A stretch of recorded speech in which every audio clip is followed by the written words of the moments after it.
L'été 1989, dans la petite commune de Saint-Éloi, fut marqué par une chaleur inhabituelle et des nuits étoilées où le silence semblait plus profond qu'à l'accoutumée. Le couvent des Sœurs de la Miséricorde, perché à la lisière de la forêt, était alors un lieu de recueillement et de tradition. Chaque soir, les 4 nonnes les plus dévouées, Sœur Agnès, Sœur Lucie, Sœur Thérèse et Sœur Madeleine, organisaient des veillées de prière, attirant fidèles et curieux venus des villages voisins. Mais un soir d'août, après une veillée particulièrement longue, les 4 femmes disparurent sans laisser de traces.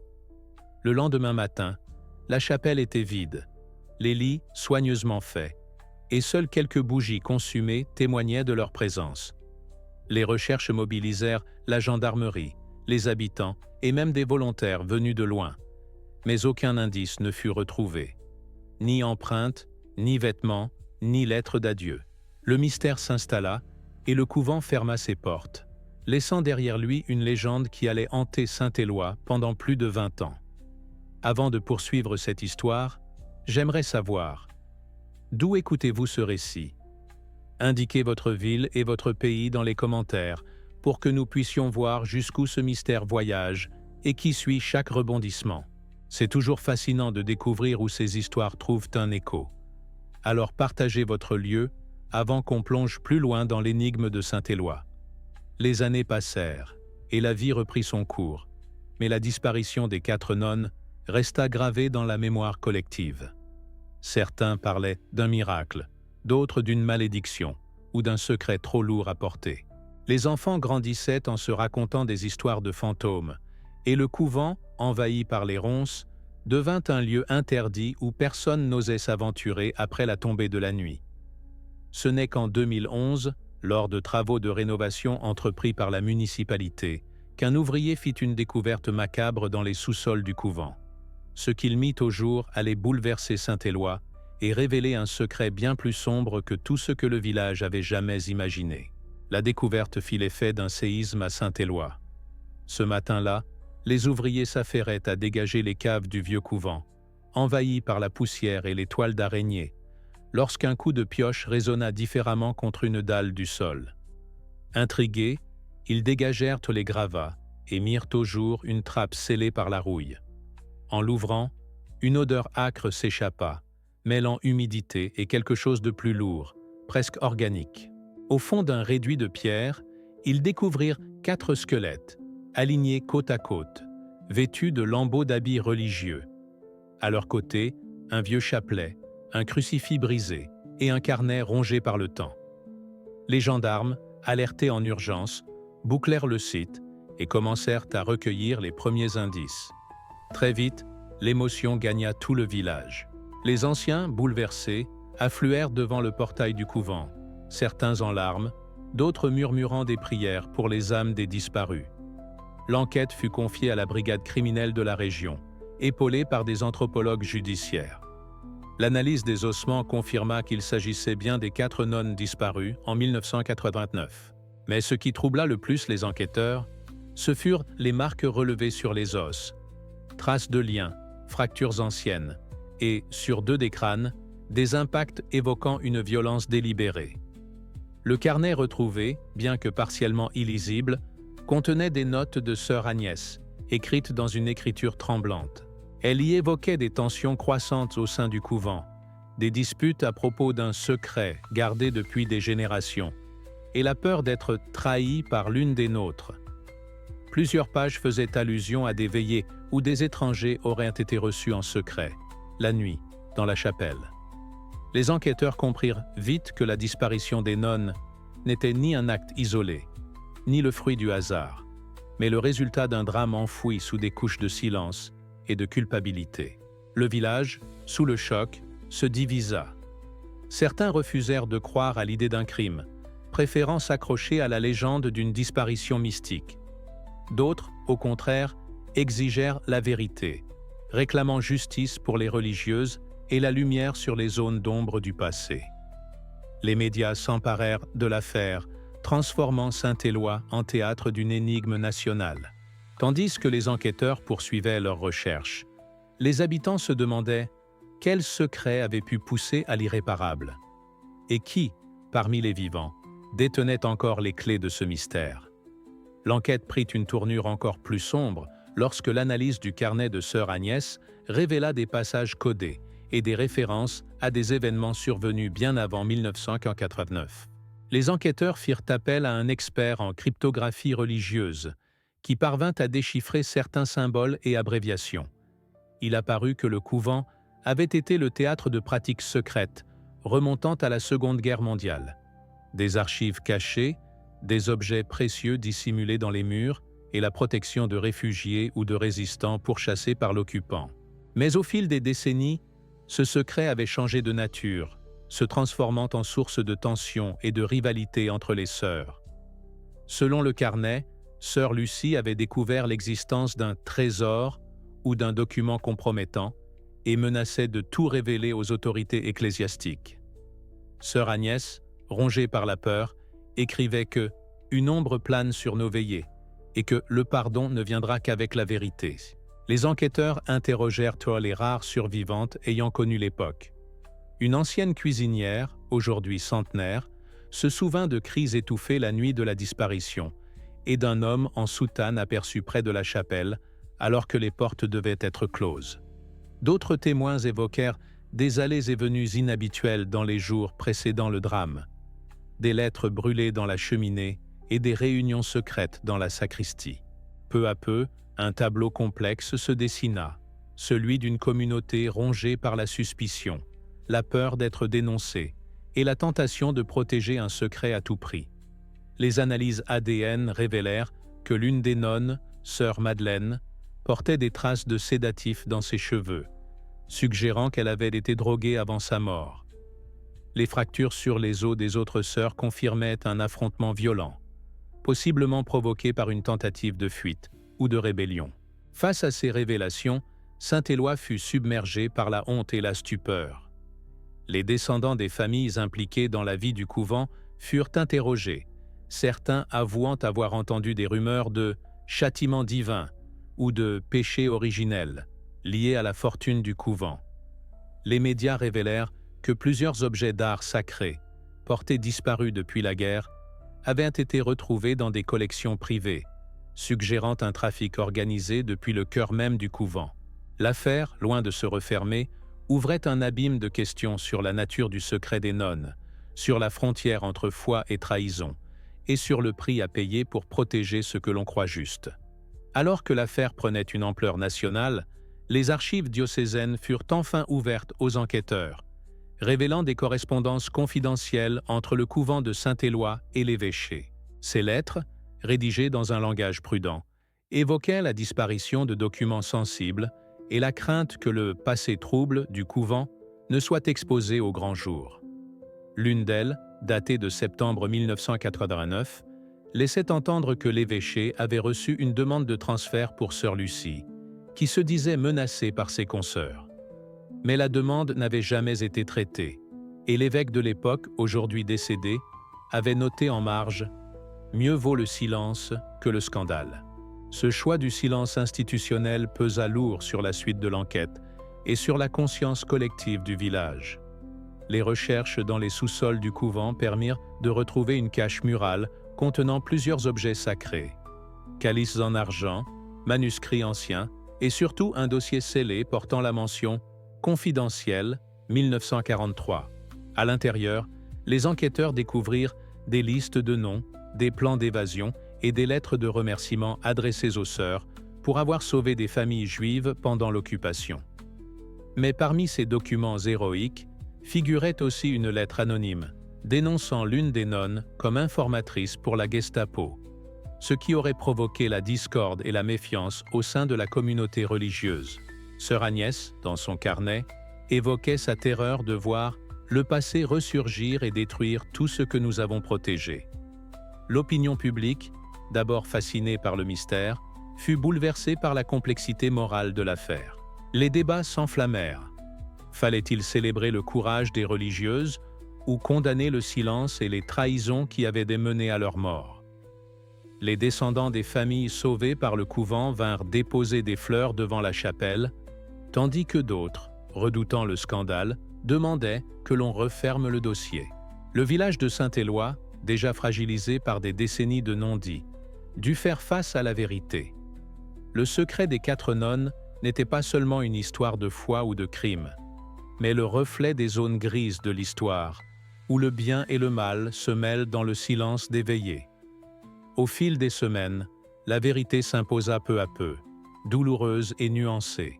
Les funérailles solennelles des 4 nonnes, organisées dans la petite église de Saint-Éloi, rassemblèrent une foule silencieuse, mêlant descendants des familles sauvées, anciens élèves du couvent et simples habitants venus rendre hommage. L'évêque actuel, bouleversé par les révélations, prononça un discours appelant à la réconciliation et à la mémoire. Le courage et la peur, la fidélité et la trahison, tout cela habite notre histoire. Que la lumière soit faite, non pour juger, mais pour comprendre. Les cercueils furent portés jusqu'au cimetière, suivis par une procession de villageois tenant des bougies, certains en larmes, d'autres méditatifs face à la complexité de ce passé enfin dévoilé. L'enquête judiciaire, désormais clôturée faute de coupables vivants, laissa place à une réflexion collective. Les archives du couvent furent numérisées et ouvertes au public, permettant aux chercheurs, aux familles et aux journalistes de reconstituer le puzzle de ces années sombres. Des expositions furent organisées dans la chapelle restaurée, présentant les objets retrouvés, les extraits du carnet de sœur Agnès et les lettres de gratitude des familles juives sauvées. Les écoles locales intégrèrent l'affaire dans leur programme d'histoire, invitant les élèves à débattre sur la responsabilité individuelle, le poids du secret et la nécessité de transmettre la mémoire, même lorsqu'elle dérange. Saint-Éloi, longtemps replié sur ses blessures, trouva dans cette épreuve une forme de renaissance. Les habitants, encouragés par les débats publics et la venue de visiteurs venus de toute la région, s'engagèrent dans des initiatives de dialogue et de solidarité.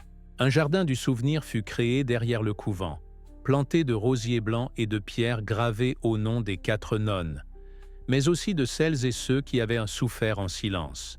Chaque année, une veillée de prière et de témoignages y est organisée, rappelant que la vérité, même tardive, peut libérer une communauté de ses ombres. Ainsi, le sombre secret des nonnes disparues devint, pour Saint-Éloi, le point de départ d'un chemin vers la lumière et la paix retrouvée. Avec le temps, la mémoire des 4 nonnes s'inscrivit profondément dans la vie de Saint-Éloi.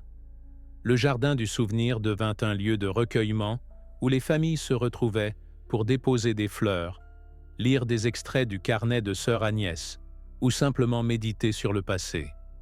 Les enfants du village, autrefois tenus à l'écart du couvent, furent invités à découvrir l'histoire des religieuses à travers des ateliers pédagogiques et des visites guidées. La chapelle, restaurée grâce à une souscription nationale, accueillait désormais des concerts, des conférences et des expositions sur la résistance, la mémoire et la réconciliation. Les médias, qui avaient tant contribué à révéler l'affaire, saluaient désormais la capacité du village à transformer la douleur en dialogue et en transmission. La communauté, consciente de la fragilité de la vérité, s'engagea à préserver les archives et à encourager la parole. Des cercles de discussion furent organisés, où les anciens partagèrent leurs souvenirs et où les plus jeunes posaient des questions sur l'histoire du couvent, la guerre et l'après-guerre. Certains témoignages, longtemps tus, émergèrent. Des récits de solidarité, mais aussi de peur, de jalousie ou de suspicion. Cette parole libérée permit à Saint-Éloi de mieux comprendre les mécanismes du silence et du secret, et de renforcer les liens entre les générations. Le village, autrefois replié sur ses blessures, devint un exemple de résilience et de courage civique. L'affaire des nonnes disparues attira l'attention d'historiens, de sociologues et de documentaristes venus de toute la France. Des chercheurs étudièrent les archives du couvent, interrogeant les habitants sur leur rapport à la mémoire, au secret et à la justice. Des conférences furent organisées à l'université voisine, où l'on débattait de la frontière entre héroïsme et trahison, du rôle des femmes dans la résistance et des conséquences du silence institutionnel. Le nom de Saint-Éloi devint synonyme de courage, mais aussi de complexité morale, inspirant des écrivains et des cinéastes à raconter l'histoire des 4 nonnes sous différents angles. Le tourisme mémoriel se développa, attirant des visiteurs curieux de découvrir la chapelle, le jardin du souvenir et les expositions temporaires. Les commerçants du village, d'abord méfiants, virent peu à peu dans cette affluence une chance de revitaliser l'économie locale. Des cafés littéraires, des marchés artisanaux et des festivals de musique sacrée furent organisés, mêlant recueillement et célébration de la vie. La mémoire des nonnes, loin de rester figée dans le deuil, devint un moteur pour l'avenir du village. Malgré cette renaissance, certaines blessures restaient vives. Quelques familles, dont les ancêtres avaient été soupçonnés de collaboration ou de trahison, peinaient à trouver leur place dans la nouvelle mémoire collective. Des tensions subsistaient lors des débats publics, où l'on redoutait parfois que la recherche de la vérité ne ravive de vieilles haines. Les autorités locales mirent en place des médiations et des groupes de parole pour accompagner la communauté dans ce travail de deuil et de réconciliation. Les enseignants, formés à l'écoute et à la gestion des conflits, jouèrent un rôle clé pour apaiser les esprits et encourager la transmission apaisée de l'histoire. Le couvent, désormais lieu de mémoire et de culture, accueillait aussi des retraites spirituelles et des séminaires sur le pardon, la justice restaurative et la résilience. Des religieuses venues d'autres régions venaient témoigner de leur propre expérience, enrichissant le dialogue et renforçant le sentiment d'appartenance à une histoire commune. Saint-Éloi, fort de cette ouverture, poursuivait son chemin vers la paix, conscient que la mémoire, pour être vivante, devait rester en mouvement. Les années passant, la mémoire des nonnes disparues devint un pilier de l'identité de Saint-Éloi. Les jeunes générations, qui n'avaient pas connu l'époque du drame, grandissaient avec l'exemple de femmes ordinaires devenues héroïnes malgré elles. Le village, autrefois replié sur ses secrets, s'ouvrait au monde, accueillant de nouveaux habitants, de nouvelles idées et une vigilance citoyenne renforcée. Les écoles, les associations et la mairie travaillaient main dans la main pour préserver cette mémoire et la transmettre sous des formes variées: pièces de théâtre, documentaires, podcasts et recueils de témoignages. Chaque été, lors de la fête du village, un moment de silence était observé en mémoire des nonnes, suivi d'une lecture publique de lettres ou de poèmes inspirés par leur histoire. Les enfants déposèrent des fleurs blanches au pied du monument, et les anciens rappelaient que la vérité, même douloureuse, était la condition de la paix. Saint-Éloi, marqué à jamais par le souvenir des 4 sœurs, avançait, fort de la promesse que le silence ne l'emporterait plus jamais sur la justice et la mémoire. Aujourd'hui, plus de 30 ans après la disparition des 4 nonnes, Saint-Éloi porte fièrement le poids de son passé. Le jardin du souvenir, la chapelle restaurée et les archives ouvertes témoignent de la volonté du village de regarder son histoire en face. Les visiteurs, qu'ils viennent pour prier, apprendre ou simplement se recueillir, repartent souvent bouleversés par la force de résilience et de transmission qui anime la communauté. Les habitants, unis par l'épreuve, ont su transformer la douleur en leçon et la honte en fierté retrouvée. La mémoire des nonnes disparues continue d'inspirer, bien au-delà des frontières du village. Des écoles, des associations et des institutions religieuses reprennent leur histoire pour enseigner le courage, la vigilance et la nécessité de briser le silence face à l'injustice. Saint-Éloi, autrefois symbole de mystère et de secret, est devenu celui de la lumière retrouvée, où chaque génération s'engage à ne jamais oublier et à faire vivre la vérité, coûte que coûte. Avec le temps, la portée de l'affaire des nonnes disparues dépassa largement Saint-Éloi. Des chercheurs étrangers, fascinés par la complexité du secret et la force de la mémoire collective, vinrent étudier les archives du couvent et interroger les habitants. Des conférences furent organisées à Paris, Lyon et même à l'étranger, où l'on débattait de la manière dont une petite communauté rurale avait su transformer un drame en moteur de dialogue et de résilience. Des documentaires et des romans inspirés de l'histoire virent le jour, donnant une voix nouvelle aux nonnes et à tous ceux qui, dans l'ombre, avaient contribué à sauver des vies ou à préserver la vérité. Saint-Éloi devint un exemple cité dans les universités et les médias, prouvant que la lumière pouvait jaillir même des secrets les plus enfouis. La vie quotidienne du village, pourtant, n'était pas exempte de défis. La gestion de la mémoire collective exigeait un équilibre délicat entre hommage et renouvellement, entre fidélité au passé et ouverture à l'avenir.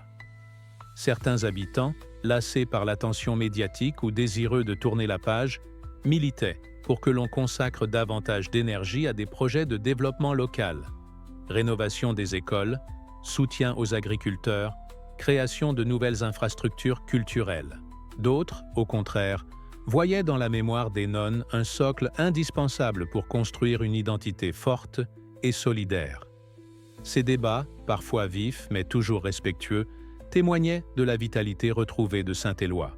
À l'approche du 40e anniversaire de la disparition, la municipalité lança un grand projet participatif. Une fresque monumentale retraçant l'histoire du couvent. Des heures sombres de la guerre à la révélation du secret serait peinte sur le mur de l'ancienne école. Les habitants, jeunes et moins jeunes, furent invités à y contribuer, chacun ajoutant un détail, un visage, une fleur ou une citation.